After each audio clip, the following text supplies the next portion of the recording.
Bienvenidos a la clase de Acute Respiratory Distress Syndrome, SIRA, Síndrome de Insuficiencia Respiratoria Agudo, estado actual del arte. Durante esta sesión trataremos de abarcar la mayoría del contenido de este tema para el tiempo asignado.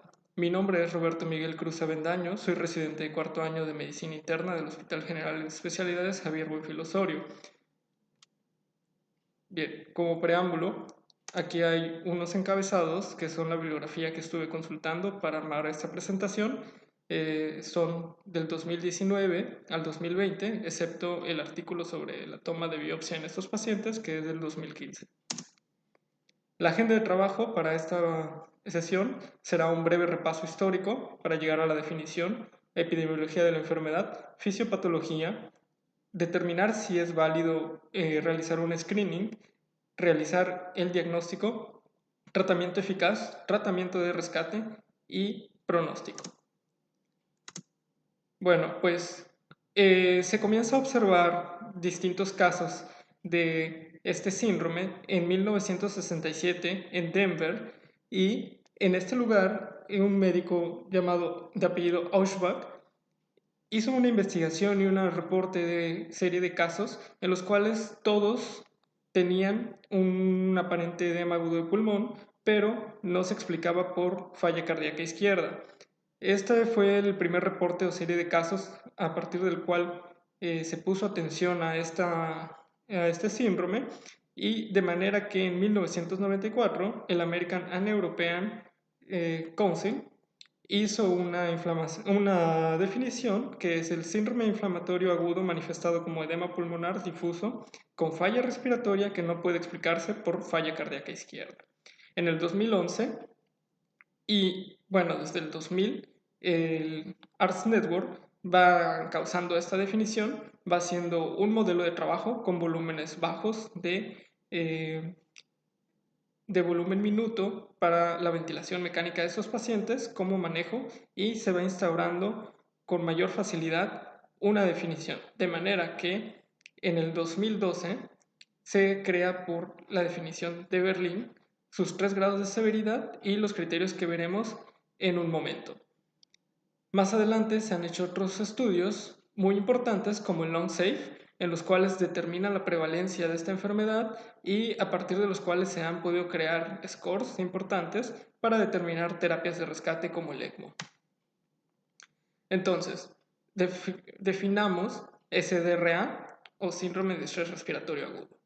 Como su nombre lo dice, es un síndrome, por lo tanto, hay diversas etiologías que lo producen y no solo se va a tratar de una etiología específica que produce el daño.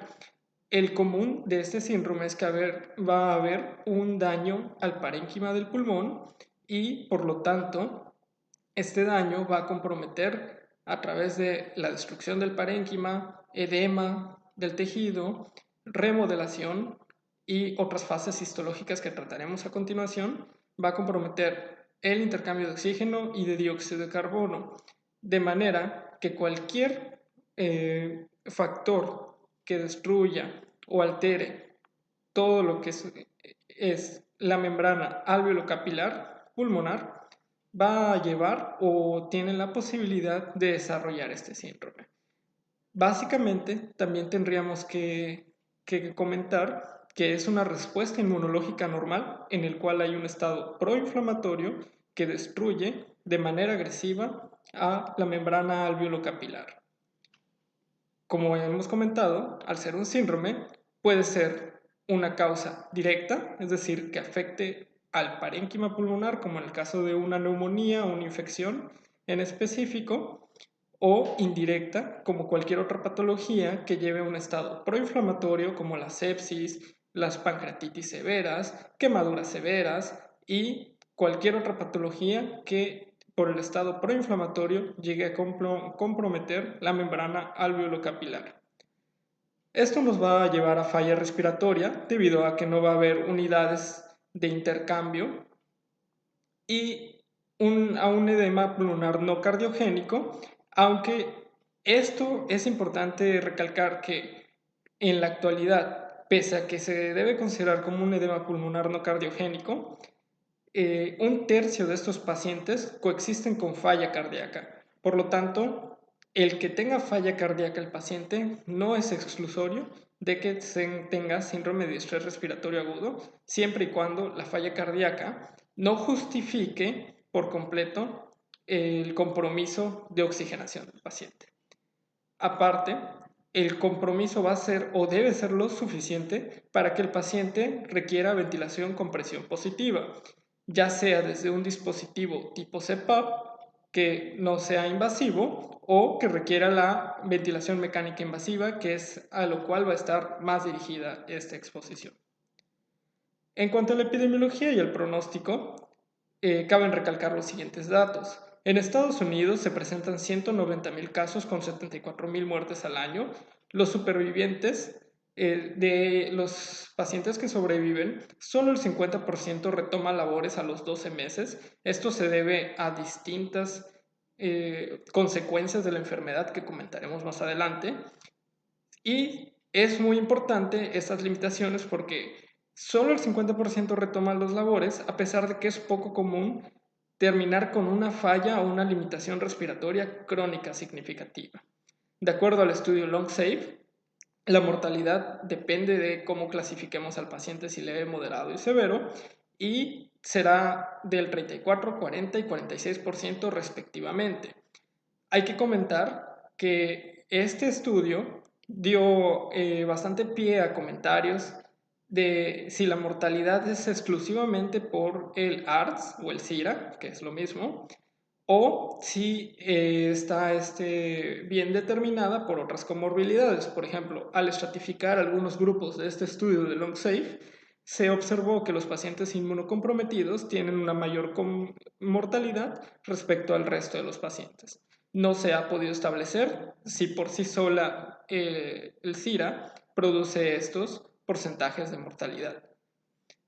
En este mismo estudio, un cuarto de los pacientes tuvo requerimiento de ventilación mecánica invasiva, de acuerdo a la severidad, y quedó muy claro en este estudio que el reconocimiento de la misma enfermedad, o más bien síndrome, es bastante complicado, siendo la detección en el 51% de los casos leve y 79% severo. El resto del porcentaje para lograr el 100% no se detectó. Esto es sumamente importante debido a que, como veremos posteriormente, hay bastantes limitaciones en los criterios diagnósticos, en la capacidad interobservador y en general se considera que es un síndrome que puede subdiagnosticarse. Bien, pues ahora ya llegamos a la definición, comentamos la epidemiología, vamos a ver los criterios oficiales que determinan esta enfermedad. Como habíamos dicho, desde 1967 se hicieron los primeros intentos de definir a la enfermedad. Es en el 2012 donde se crea una definición que se conoce como la definición de Berlín, en el cual tiene 4 categorías, que es el tiempo, el origen, la imagen y la oxigenación para determinar este síndrome. En cuanto al tiempo, nos comentan la definición de Berlín que se debe dar el insulto o el daño al parénquima pulmonar por cualquier vía inflamatoria o por cualquier daño directo o indirecto en el transcurso de una semana. Y esto debe explicar un nuevo aparecimiento de síntomas o un empeoramiento de síntomas respiratorios. En cuanto al origen, la falla respiratoria no se puede explicar completamente por la falla cardíaca, aunque esté concomitante, o una sobrecarga de volumen del paciente. Recordemos que como estos pacientes este síndrome se puede desarrollar en pacientes con sepsis, como un ejemplo, entonces puede que estemos tratando a un paciente con sepsis y a lo largo de la semana del tratamiento de la sepsis se establezca el SIRA. En cuanto a la imagen o para clínicos, nos ayudaría una radiografía de tórax, una tomografía computarizada, en los cuales se van a ver opacidades bilaterales, de acuerdo a esta definición del 2012, con nódulos o zonas colapsadas. Y la oxigenación, que fue, a mi parecer, como que el hito o lo más importante de esta definición de Berlín fue que la PAFI, el índice entre dividir la presión arterial de oxígeno y la fracción inspirada de oxígeno, debe dar menos de 300 en al menos un PEP de 5 centímetros de agua. Es importante que esa consideración va de acuerdo a pacientes prácticamente ya intubados. En la modificación de Kigali del 2016, esto toma importancia porque, como habíamos comentado, hay pacientes que tienen un SIRA leve y no necesariamente tienen que estar intubados, pero si necesitan de apoyo con presión positiva y un PEP de 5, una presión expiratoria, al final de la expiración de más de 5 centímetros de agua o de 5, ya debemos de considerar a nuestro paciente como con SIRA. Entonces, en la modificación de Berlín trae esto que acabo de comentar y sobre todo la modificación que se determina como Kigali, en la cual resulta un índice de dividir la saturación de oxígeno entre la FiO2. Si es menos de 315, se debe de considerar que el paciente tiene una PAFI de menos de 300. Principalmente, o hasta el momento, Kigali sirve o está bien establecido para comenzar el diagnóstico de SIRA. Se está también proponiendo en diversos cortes para determinar si el SIRA es moderado o severo, pero por el momento se usa más como un criterio diagnóstico para poner el diagnóstico de SIRA sobre la mesa en los pacientes, obviamente, que levanten sospecha del mismo. Aparte, en la modificación de Kigali, cabe recalcar que se añade el ultrasonido como una prueba paraclínica para este diagnóstico. Los factores de riesgo de esta enfermedad van a ser el abuso del alcohol, fumar, contaminación del aire e hipoalbuminemia. Estos factores son muy importantes debido a que, si bien no van a ser absolutos para que se desarrolle SIRA en los pacientes, sí son predisponentes y los pacientes que tienen estos factores son aquellos que desarrollan en el transcurso de 72 horas con mayor facilidad el síndrome de insuficiencia respiratoria aguda. Por alguna razón no bien establecida, o sea, un mecanismo fisiopatológico no bien entendido, hay un menor riesgo en pacientes diabéticos. Va a haber una mayor mortalidad en hombres, y sobre todo si son de raza negra, y no se ha establecido una adecuada mortalidad en poblaciones indígenas. Desconocemos si somos más propensos o no a sufrir síndrome de insuficiencia respiratoria aguda o una mortalidad. Sin embargo, ha habido asociación genética con polimorfismos de ANGPT2 como estudios de detección genética. En cuanto a los pacientes por trauma, los pacientes hipovolémicos con choque hemorrágico, recordemos que esto también puede producir un SIRA indirecto, y los que tengan mayor duración del choque, lesión torácica concomitante, mayor número de transfusiones, traumatismo craneoencefálico y mayor cantidad de cristaloides en la reanimación, se van a relacionar con un desarrollo de SIRA de manera más frecuente, y son los que tenemos que estar pendientes por si de repente durante el manejo en cuidados intensivos o en hospitalización incluso, comienzan con una hipoxemia o hipercapnia súbita o de instauración paulatina. Bien, hablemos de la fisiopatología de este síndrome, y en general vamos a tener aquí el alveolo. El alveolo pues tiene un epitelio que es de las vías respiratorias, el epitelio de alveolocito tipo 1, alveolocito tipo 2, van a haber macrófagos dentro de este mismo alveolo, fibroblastos, y lo más importante es que entre los alveolocitos tipo 1 y tipo 2 existen unas uniones formadas por proteínas que se denominan como uniones apretadas o tight y uniones adherentes.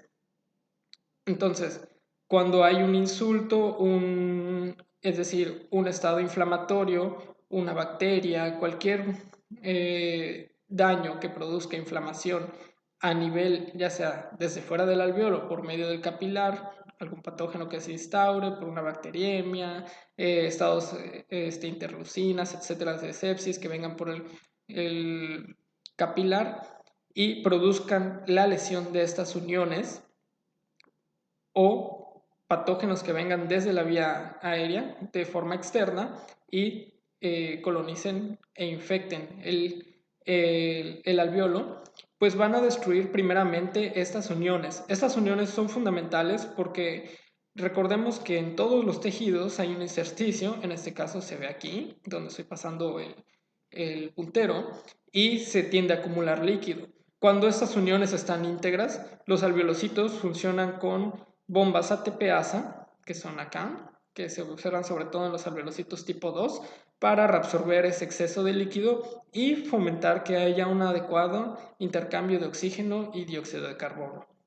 Entonces, cuando hay una lesión de esas uniones tight, se rompe la integridad, se rompe la capacidad de estos alveolocitos tipo 2 y tipo 1 de reabsorber ese exceso de edema, y esto va a favorecer que haya transmigración o quimiotaxis de células inflamatorias, principalmente eosinófilos y neutrófilos. Entonces vamos a tener 3 etapas de desarrollo histológico. Van a ser la fase exudativa, la fase proliferativa y la fase de fibrosis.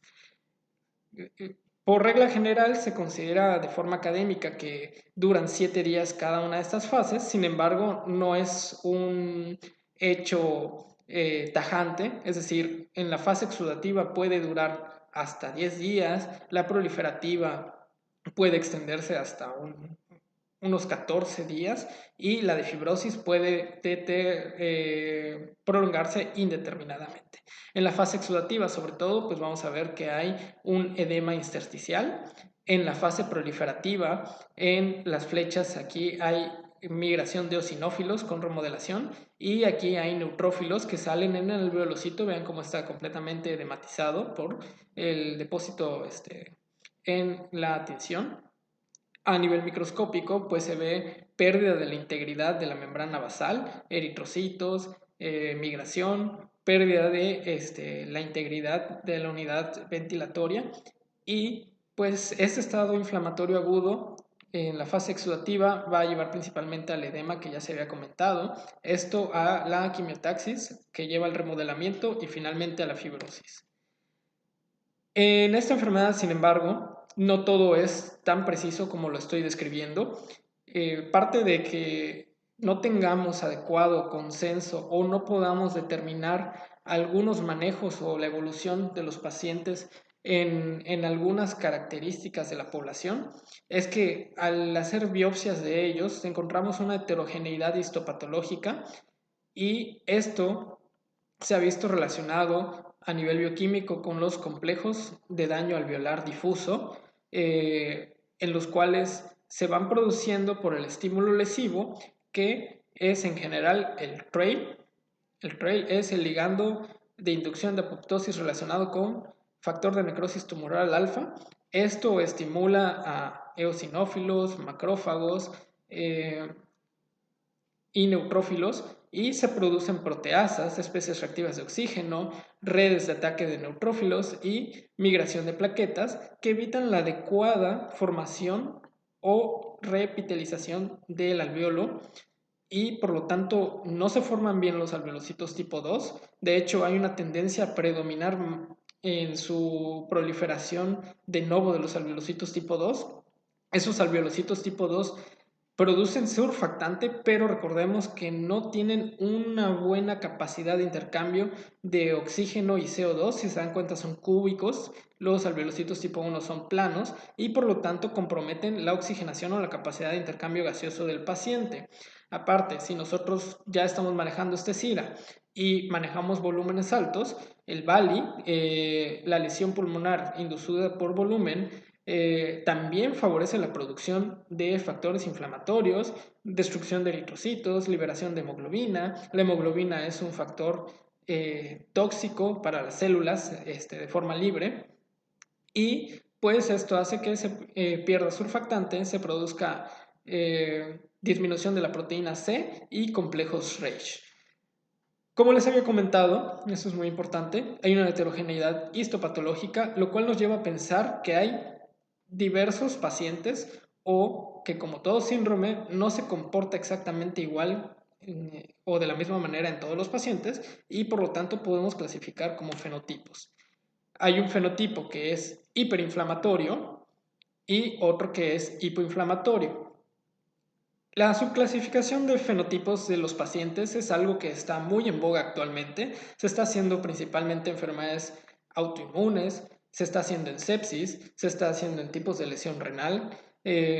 Se trata de clasificar al paciente de acuerdo a características más específicas que comprometen o nos determinan el pronóstico de acuerdo a la fisiopatología. En este caso, en el subfenotipo hiperinflamatorio, hay un aumento o producción de interleucina 6, interleucina 8, factor de necrosis tumoral y la disminución de la proteína C.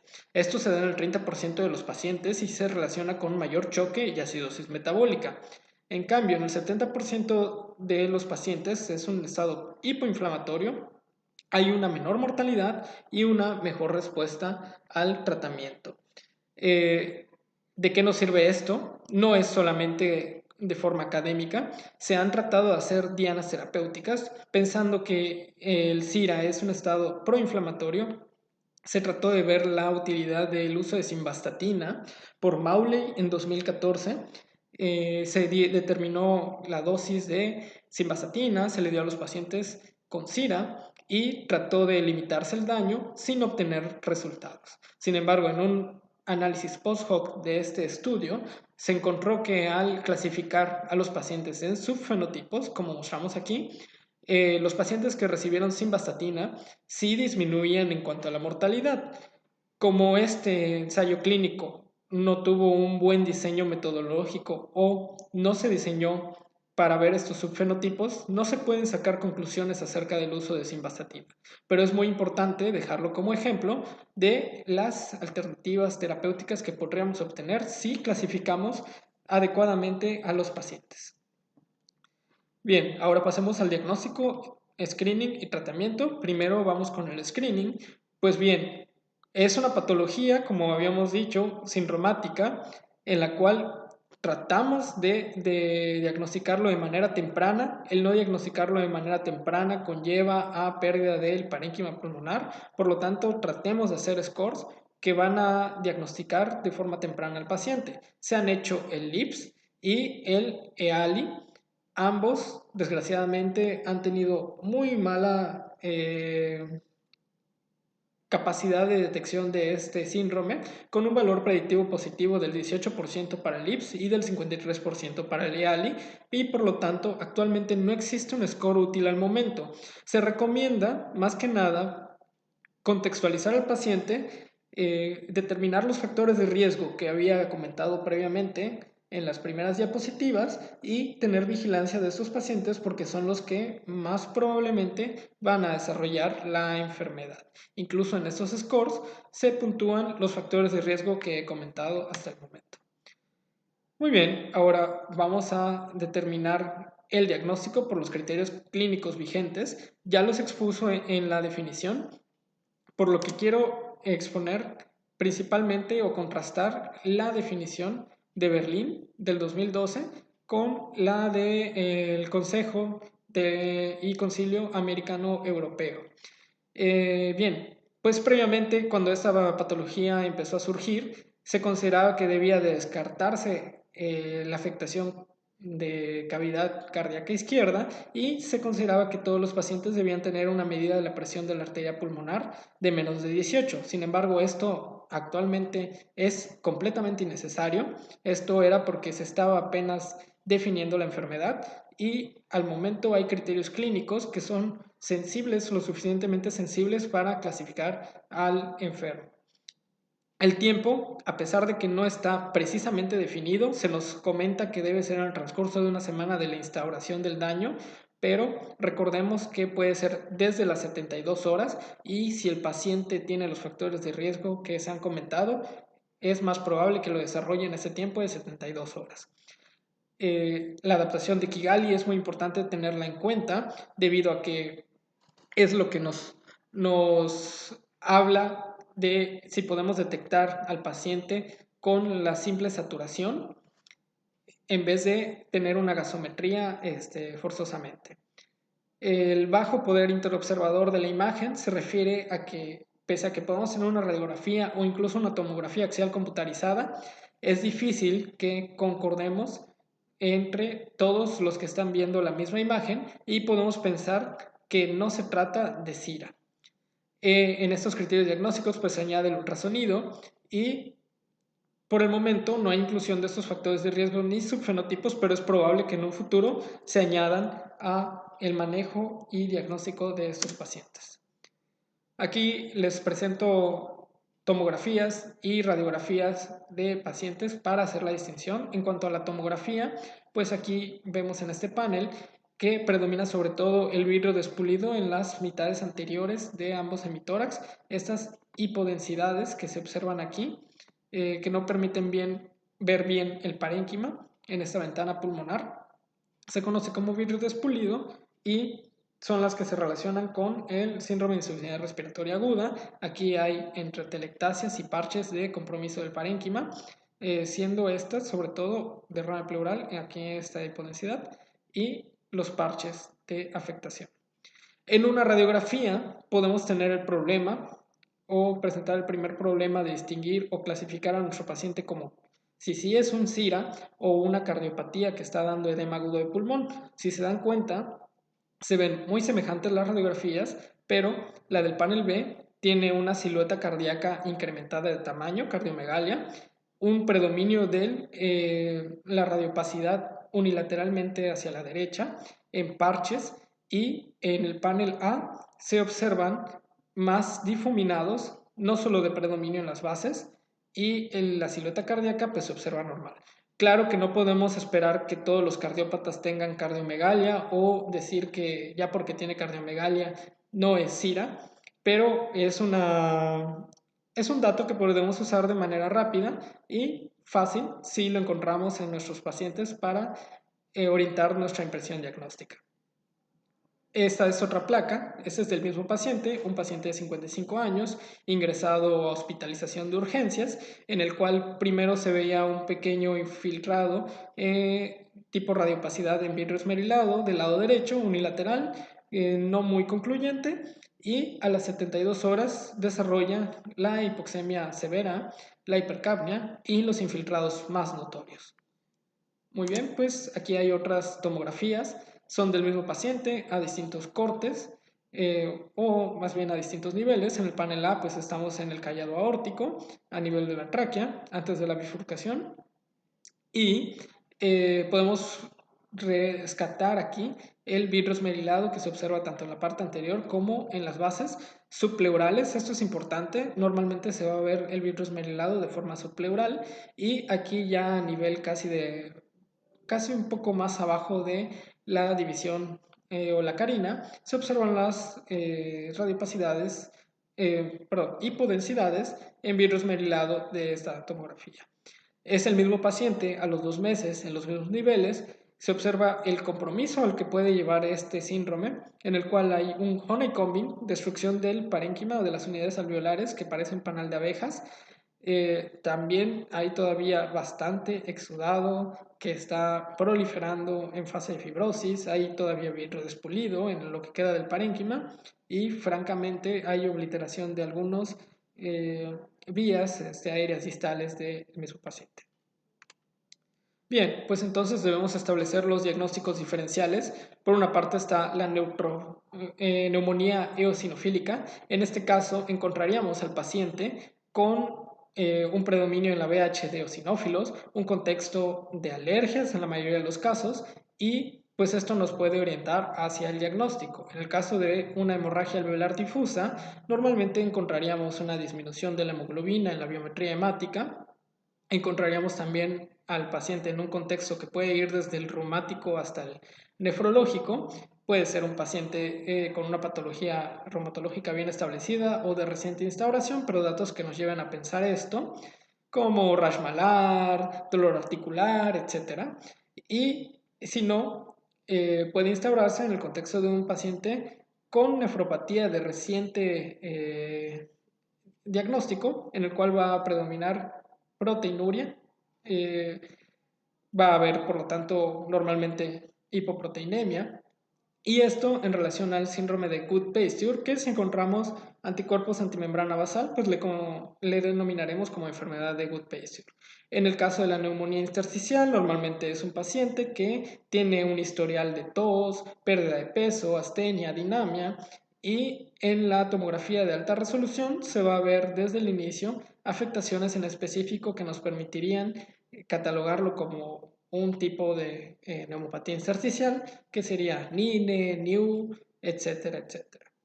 En cuanto a la neumonía organizada criptogenética, no tiene una causa en específico, también se acompaña de tos, pérdida de peso, fiebres intermitentes en hombres sobre todo de 55 a 60 años en el transcurso o lapso de 2 meses.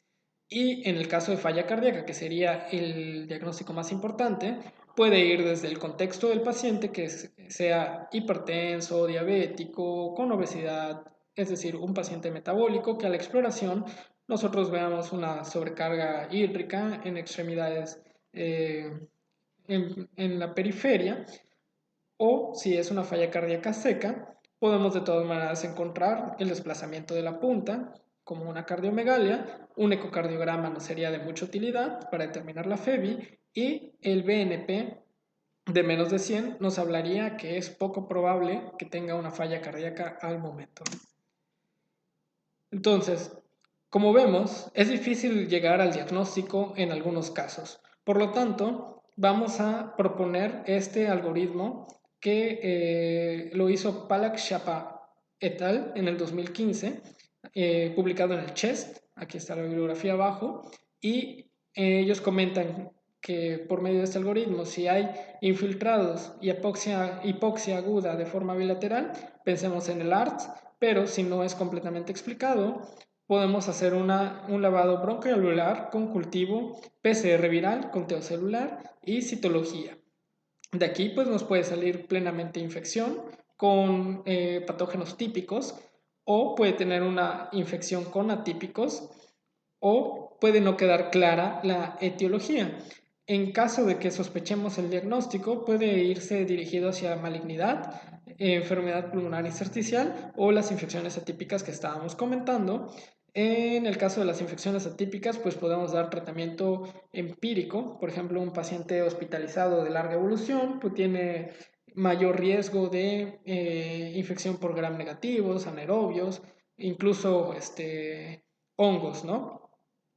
En el caso de la enfermedad pulmonar intersticial, se estratifica de forma empírica el riesgo de darle esteroides y puede ser un buen reto terapéutico para mejorar las condiciones del paciente. En cuanto a la malignidad, pues tendremos que establecer el grado de infiltración, de metástasis, y si todo esto no lleva a una mejoría, entonces se recomienda realizar una biopsia de pulmón.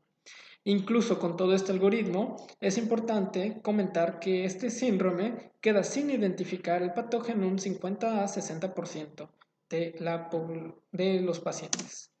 Bien, entonces, aterrizando las etiologías y la comorbilidad que podemos encontrar, les dejo esta diapositiva. En ella, pues, observamos que, de acuerdo a si el paciente tiene una neumonía adquirida en la comunidad, si es hospitalaria, si tiene un EPOC previo, alcoholismo, si tenemos riesgo de mal manejo de secreciones, embarazo, bronquiectasia, uso de drogas, infección por VIH o inmunosupresión, pues va a tener distinta predisposición a ciertos patógenos. Por ejemplo, influenza A y B. Y en el caso de los virus, pues hay que sospecharlos desde el paciente que tenga, que venga desde la comunidad hasta el epocoso, y el embarazo, que van a ser más comunes en estos casos, la tuberculosis, en el alcoholismo, en el uso de drogas intravenosas, en el paciente con VIH o inmunosuprimido, que puede ser el paciente reumático con uso alto de esteroides. Y así, les dejo esta tabla, no voy a detenerme a leerla completamente, pero les dejo en la diapositiva para que le pongan pausa y puedan observar cómo el principal patógeno pues siempre sigue siendo Streptococcus pneumoniae, pero hay otros patógenos a considerar de acuerdo a las comorbilidades que puede traer el paciente. Ahora, ya establecimos de la mejor manera posible o con las herramientas más útiles que tenemos el diagnóstico. Es hora de entrar al tratamiento y previo a esto quisiera exponer la metodología GRADE con la cual obtuve un pequeño resumen del tratamiento y con lo cual se determina o se expone la evidencia a partir de esta diapositiva. El sistema GRADE pues, es un intento de unificar lo que son las recomendaciones para el tratamiento. Va desde uno más, que es un alto nivel de evidencia a favor de, y se traduce en debería hacerse, porque es una recomendación fuerte. Un grado 2, que es una recomendación opcional, probablemente debería hacerse. Moderado nivel. Insuficiente nivel es una opinión de expertos y se traduce como los expertos sugieren. Un grado 2 menos, que es un moderado nivel. Grado 1 menos como un alto nivel, pero estos dos negativos como no debería hacerse en absoluto. O sea, probablemente no debe hacerse y este definitivamente no debería hacerse. Esto incluso se puede transcribir en una nota clínica, en una nota médica de esta manera para fines de tratamientos. Y esta es la importancia principal de este escala GRADE que nos permite traducirlo en una frase que se puede aplicar a la nota médica. Ahora, aquí está un resumen breve de lo que es el manejo de estos pacientes. En general, el diagnóstico y tratamiento médico quirúrgico de las infecciones debe ser la prioridad, es decir, se debe de diagnosticar lo más pronto posible y en caso de que el paciente tenga la posibilidad de removerse un foco o que necesite un manejo quirúrgico, hay que darle prioridad a esto. Recordemos que los pacientes no van a mejorar condiciones si no se les retira lo que es el foco infeccioso que está propiciando el estado inflamatorio y por más que tratemos de modificar el estado natural de la enfermedad, o sea, la historia natural de la enfermedad con medicamentos, normalmente no va a funcionar si no se retira lo que está produciendo la inflamación. Se recomienda que sea de un manejo hídrico adecuado, una terapia conservadora. Al respecto se habla en la clase de choque y manejo de fluidoterapia y se invita al que esté atendiendo a esta ponencia que vaya a dicha clase para atender al manejo completo que sale del objetivo principal de esta clase. Las medidas de soporte como nutrición, no hay nada establecido a cuanto a si una dieta es inmunomoduladora para la patología del paciente, pero mínimo va a ser trófica en la primera semana o debe determinarse como trófica en la primera semana. Las metas de protección alveolar van a ser realmente el meollo del asunto. Se recomienda iniciar en todos esos pacientes que ya se diagnosticó con SIRA con 6 mililitros kilogramo de peso predicho, con un respeto de la presión meseta de menos o igual a 30 centímetros de agua, cuando mucho, y una presión al final de la expiración de más de 5 centímetros de agua y en algunos casos de más de 15 en los casos específicamente de moderada a severa. Como pueden ver, solo la presión meseta y el volumen tienen un grado de recomendación muy alto de debería realizarse. En cuanto a la pronación, por el estudio PROSEBA, se determinó que debe ser de 16 horas continuas para el SIRA moderado severo, es decir, que mantenga una PAFI de menos de 150. El bloqueo neuromuscular mejora los días sin ventilación mecánica invasiva y la supervivencia queda entre dudas si sí la mejora o no. Voy a exponer a continuación el por qué. Y por eso se le da un grado de evidencia 2 más, que es levemente evidencia a favor, pero sí debe de aplicarse y la voy a detallar a continuación. En cuanto al soporte ventilatorio no invasivo, se establece que algunos pacientes con SIRA leve pueden tolerar el oxígeno a alto flujo, pero no se ha determinado cuánto debe de establecerse, o sea, cuánto tiempo en horas precisamente deba de dejarse a un paciente con oxígeno a alto flujo. Sin embargo, al principio de que se constata la insuficiencia respiratoria, se debería de valorar mínimo a la hora y máximo a las 2 horas para determinar si el paciente mejoró condiciones o si no toleró la aplicación de oxígeno a alto flujo o el CPAP y por lo tanto amerita manejo de ventilación mecánica invasiva. Este es el algoritmo propuesto por el JAMA en el 2018. Es muy didáctico, por eso lo quise poner al principio. A partir de aquí vamos a desglosar la evidencia y posteriormente vamos a cerrar con un algoritmo del BMJ que incluye de manera más concisa algunas terapias.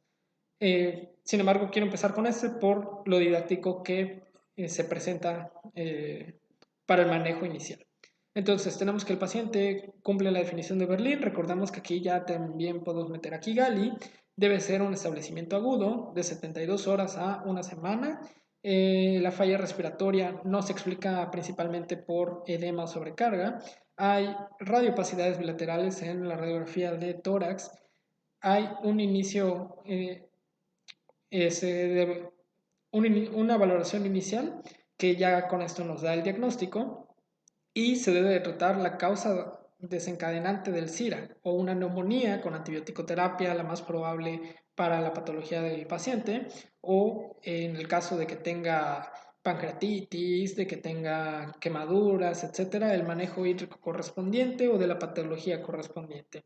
Se debe de contar siempre con la altura y el peso para tomar las medidas de peso predicho del paciente y se debe de iniciar siempre la oxigenoterapia y el modo de ventilación de acuerdo a la severidad de la enfermedad. Para ello, pues, tomamos una gasometría o de primera instancia para diagnosticar SIRA, tomamos Kigali y clasificamos al paciente.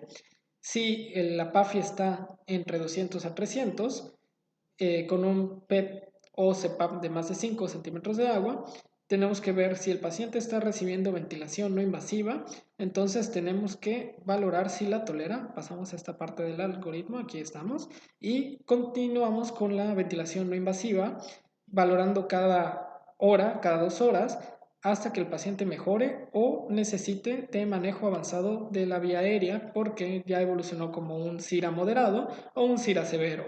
Esto de acuerdo a si la PAFI bajó de 100 a 200 para moderado o de menos de 100 para severo. Al respecto, estas dos categorías se está proponiendo actualmente que se unifique como menos de 150 milímetros de mercurio y que con esto ya se considere como moderado severo, esto debido a los tratamientos que se van a instaurar en estos pacientes. En general, pues aquí nos listan las medidas de protección alveolar que ya había comentado. Únicamente recalcar que la PaO2 en este estudio se mantenía con una meta de 55 a 80 milímetros de mercurio o una saturación del 88 al 95% y un pH de 7.25, que esto va a ser un dato muy importante para el tratamiento que se va a instaurar. Seguimos en la parte de abajo del algoritmo, establecemos estas medidas de protección alveolar, el paciente no mejoró, sigue con PAFIs de menos de 150, es hora de pronar al paciente porque ya para esto realmente debe estar sedado y debemos considerar el bloqueo neuromuscular y aquí nos habla de maniobras de reclutamiento, pero vamos a ver que actualmente no se recomiendan en todos los casos. Si el paciente a pesar de esto tiene una PAFI de menos de 80 milímetros de mercurio, entonces consideramos otros tratamientos como el ECMO y otros que vamos a hablar a continuación.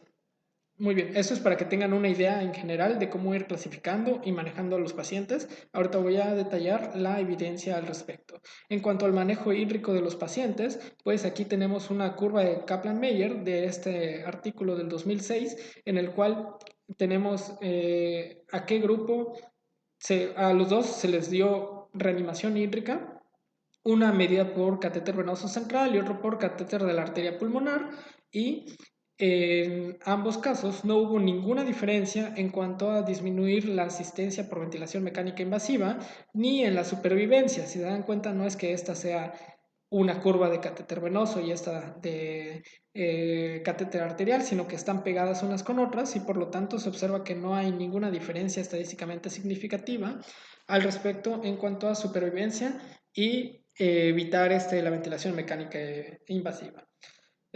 Lo único que se pudo deducir de estos estudios es que debemos limitar el líquido, la terapia hídrica conservadora y que los balances en general deben estar entre 500 a 1000 mililitros por día. Muy bien, pues esta es una gráfica de Forest Plot. En esto antes de la instauración de la alveoloprotección del ARTS Network del 2000, como se les daba el tratamiento prácticamente a como podíamos rescatar a los pacientes, se les daban altos volúmenes, bajos volúmenes y vemos que aquí la gráfica o el diamante se extiende aparentemente más hacia altos volúmenes, sin embargo también hay una parte que cruza hacia bajo volumen y a partir de instaurarse las medidas de protección alveolar que en el ARTS Network dividió a grupos en 6 a 8 mililitros, 8 a 10, 11 a 12, etcétera, se observó que hay un beneficio superior en dar volúmenes bajos de volumen tidal a los pacientes. Incluso aquí pues les dejo estas recomendaciones con evidencia.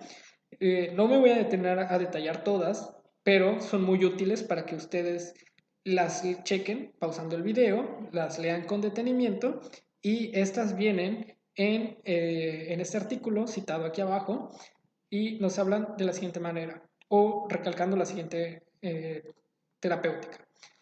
Vamos a dar un volumen tidal de 6 mililitros por kilogramo de peso predicho con un alto nivel de evidencia, incluyendo el SIRA leve, y esto es lo que se ha encontrado que reduce la mortalidad.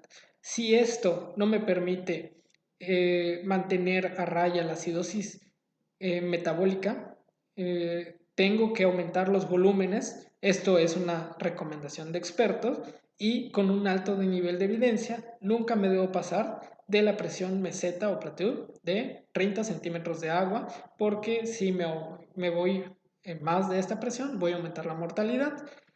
Y aquí, como les comentaba, los expertos sugieren que mientras podamos mantener esta presión plateau, pues le demos más volumen si es necesario, un máximo de 8 mililitros kilogramo. Bien, pues otras recomendaciones al respecto, si ya llegamos a un volumen alto, en cuanto a la presión al final de la expiración, nos dicen que todos deberían tener definitivamente más de 5 centímetros de agua. No deberíamos hacer maniobras de reclutamiento. Antes se aplicaban, por ejemplo, 30 segundos con 30 centímetros de agua de reclutamiento. Esto mejora parcialmente la oxigenación en el paciente, pero apenas se disminuye la maniobra de PIP, pues vuelve a caer el paciente en hipoxemia, vuelve a caer en hipercapnia y no sabemos el daño que hicimos a este pulmón. Aquí nos recomiendan, de hecho con bastante nivel de evidencia, o bueno, con un leve nivel de evidencia, que usemos niveles altos de PIP que son determinados de acuerdo a los estudios como 15 centímetros de agua en los estadios de ARTS moderado o severo, pero nunca en los pacientes con SIRA leve.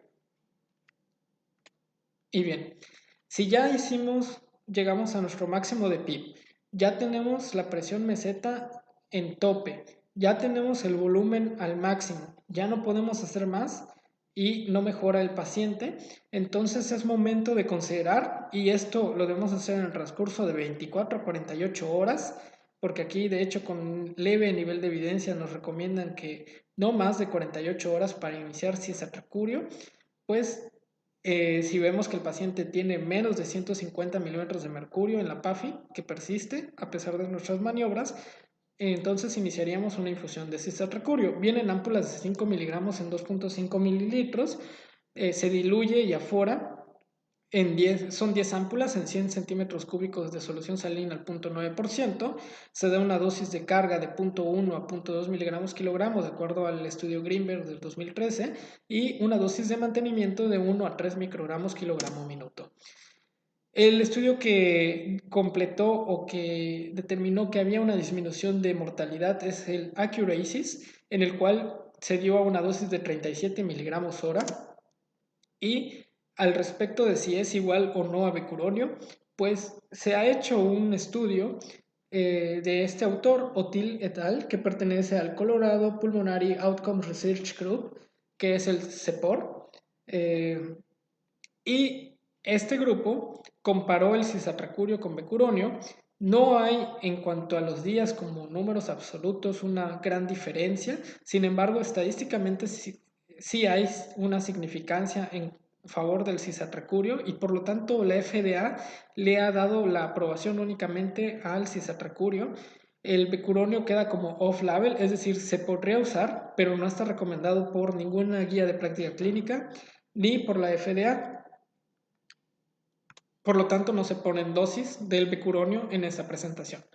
Para el cálculo de dosis de cisatracurio, ya sea que quieran preparar la solución como les comenté o la quieran preparar con menor o mayor volumen, pues aquí les doy una idea en general de cómo calcular la dosis con la solución que yo propuse en la diapositiva anterior. Se multiplica el peso por la dosis, en este caso yo elegí la de 2 microgramos kilogramo minuto, nos da 140 y el resultado se multiplica por los 60 minutos a los cuales se va a programar la bomba de infusión. Nos da en este caso 140 por 60, 8400 y se va a dividir entre los microgramos que contiene la solución que acabamos de preparar. Esta solución que propuse es de 50.000 microgramos, o sea, 50 miligramos tienen 50.000 microgramos, divididos en 100 mililitros, dan 500 microgramos por mililitro y al dividirlo en la cifra anterior nos da 16.8 mililitros hora. Si quieres la dosis de 3 microgramos kilogramo, para un paciente de 70 kilogramos nos daría un aproximado de 25 mililitros hora para programar con esta misma infusión. Y en el caso de que quieras usar la dosis del Accurasis, tendrías que ponerlo a 74 mililitros hora. Entonces, ¿cuándo usarías la del Accurasis? Siempre que se pueda, se debe dar más bien el menor bloqueo muscular posible. Así que si se puede mantener relajado y acoplado el paciente con las dosis de incluso 1 microgramo kilogramo minuto, se usa esa dosis, si no se escala a 2 microgramos, si no a 3, y si no, vas a la dosis del Accurasis en la cual demostró que hay una disminución de la mortalidad. Ahora, en cuanto a la maniobra de pronación, una vez que ya relajamos al paciente, está bien sedado, cuando lo relajamos usualmente van a disminuir la presión meseta, nos va a dar mayor oportunidad para mover el volumen incluso, y la PEP. Si aún así no logramos metas de hipercapnia, de oxigenación y de los demás parámetros bioquímicos del paciente, existe la maniobra de pronación. La posición típica es la del nadador. Esto conlleva el principio de que las áreas de espacio muerto, al mover al paciente, se cambian los sitios de perfusión y ventilación, favoreciendo unas zonas que están perfundidas hacia la ventilación y por lo tanto va a mejorar el intercambio de oxígeno y de CO2.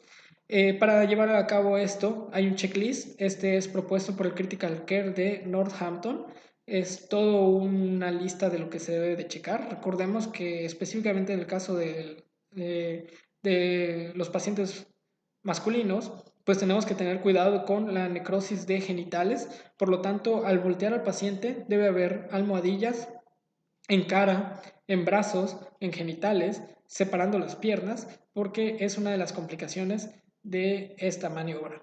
Las contraindicaciones absolutas pues son las quemaduras severas, las heridas abiertas en superficie ventral, la inestabilidad espinal, las fracturas pélvicas, el embarazo, las arritmias con inestabilidad hemodinámica y las relativas van a ser la presión intracraneal elevada, la traqueostomía, la diálisis continua y el choque dependiente de altos niveles de vasopresores. En todas estas, si el beneficio es mayor al riesgo, pues optaremos por pronar de todas maneras al paciente. Como había comentado, esto lo da el estudio Proceva y determina que deben ser 16 horas, incluso actualmente se considera que deben ser de 16 a 20 horas sin interrumpir, valorar si mejoró el paciente y si no mejoró, pues ya no se continúa con las maniobras de pronación, pero si mejoró y desrecluta, es decir, empeora al día siguiente, podemos volver a pronar al paciente cada 24 horas, o sea, cada lapso de 24 horas para determinar un mayor beneficio en ellos. Esto no está del todo constatado por ensayos clínicos, sin embargo, es una tendencia en el manejo actual. Y bueno, Si pese a todo esto el paciente no mejoró, existen las terapias de rescate y estas son las siguientes. El ECMO, que es la oxigenación extracorpórea del paciente, se va a considerar en los pacientes con SIRA severo en la primera semana de ventilación mecánica invasiva que no tengan falla orgánica múltiple, e incluso hay otros criterios más específicos porque estos son sacados del Nature, del primer. En cuanto al ECOR, es un aparato externo tipo máquina de hemodiálisis, tiene un catéter, un acceso vascular. Esto tiene una salida de la sangre, pasa a un filtro, se intercambia el dióxido de carbono y regresa la sangre con normocapnia al paciente. La principal importancia de este ECO2R es que permite maniobras ultraprotectoras. Esto va a ser de 4 a 6 mililitros kilogramos de volumen del peso predicho del paciente. Son estrategias ultraprotectoras. Esto realmente ahorita, por la evidencia, no hay significancia estadística en mortalidad comparando con grupos placebo, pero las guías NICE hacen la recomendación de que se capten pacientes para el estudio REST que va a determinar si definitivamente es útil este tratamiento o no es útil. En cuanto a la metilprednisolona, bueno, los esteroides en general han tenido gran controversia. El estudio Lazarus fue un estudio con corticoides en SIRA. No logró determinar una influencia en la mortalidad ni días sin ventilación mecánica invasiva. Esto debido a que durante el mismo estudio se adoptaron las estrategias de protección alveolar y sus intervalos de confianza van desde menos de la unidad, es decir, protección, hasta arriba de la unidad, que es daño. Por lo tanto, este estudio pues no determinó realmente si hay un beneficio o no con esteroides. Las indicaciones actuales es mantenerlos en los pacientes epocosos, asmáticos o con choque refractario, a vasopresores que necesiten también esteroides y son los que puede tener un beneficio. Aquí también hay otro estudio que ponen en esta revisión del primer de SIRA del Nature, en los cuales cuando se hizo se estableció un beneficio para los pacientes en los que se determinaba la etiología de Pneumocystis carini y actualmente sabemos que no se conoce como Pneumocystis carini, pero cuando se hizo el estudio todavía se le llamaba de esa manera y actualmente es Pneumocystis jirovecii. Esto se debe al estado inflamatorio que produce este patógeno y disminuye en este caso la fibrosis específicamente en estos pacientes, lo cual nos habla aún más de la existencia de fenotipos en los pacientes. Bien, concretando, y es muy importante porque es el futuro y ya es una realidad actualmente, la instauración de o catalogar a los pacientes para ECMO, van a ser aquellos con SIRA severo que mantengan una PaFiO2 de menos de 80 milímetros de mercurio o una ventilación mecánica fuera de metas y un Long Injury Score o Murray Score, que es esta lista de ítems que sumados nos pueden dar más de 2.5, nos hablan de severidad y que por un leve grado de evidencia, pero con una recomendación fuerte, nos indicarían que usemos ECMO. Esto validado pues por el estudio César. Otros tratamientos están el óxido nítrico, tiene una probable utilidad en la falla cardíaca derecha, y esto queda instaurado en el primer del Nature porque en las otras revisiones como el BMJ y el Critical Care no encontraron que al analizar específicamente para el rubro de supervivencia y días libres de ventilador ayude en lo más mínimo. Incluso tiene un riesgo relativo de producir 1.55 RR de disfunción renal y por lo tanto en general debería estar contraindicado o solo considerarse en el contexto de falla cardíaca derecha, pero debería estudiarse más en estos casos antes de darlo de manera rutinaria, por lo que actualmente no está recomendado. Aquí tenemos el muro de la vergüenza. Son tratamientos que se han intentado dar para paliar este síndrome, pero no han funcionado. Están el surfactante, la prostaglandina E1, la proteína C reactiva activada. Recordamos que dentro de la fisiopatología hay una disminución de esta, el famoso rotrecogin alfa activado, el cual pues fracasó estrepitosamente en sepsis y en SIRA, el ketoconazol con, con aras del efecto pleiotrópico, pero igual fallando, antioxidantes, omega 3 y otros suplementos alimenticios que no resultaron en nada útil. Actualmente hay algunos estudios acerca del uso de aspirina. El uso de aspirina se constata en el estudio de Hamid del 2018, en los cuales se demuestra que hay un beneficio a nivel histopatológico de los pacientes, hay disminución de los factores de inflamación por lavado bronquialveolar. Sin embargo, esto fue pues con dosis altas de aspirina de 1200 miligramos al día, pero fracasaron o más bien no consideraron siquiera mortalidad, supervivencia, etcétera. Por lo tanto, al momento no hay una recomendación acerca del uso de aspirina en estos pacientes. Y además de que hay tratamientos que no han funcionado, hay tratamientos que definitivamente han producido daño, como es la ventilación de oscilación de alta frecuencia, en el cual nos dan un grado fuerte y bastante evidencia en contra de su uso. Esto no lo debemos considerar nunca en los pacientes con SIRA. Finalizaremos pues con el algoritmo que les había prometido de la BMJ. Me gustó bastante este algoritmo porque aquí pues nos instaura de primera en la base que hay que revalorar y establecer la estrategia cada 24 horas en el paciente.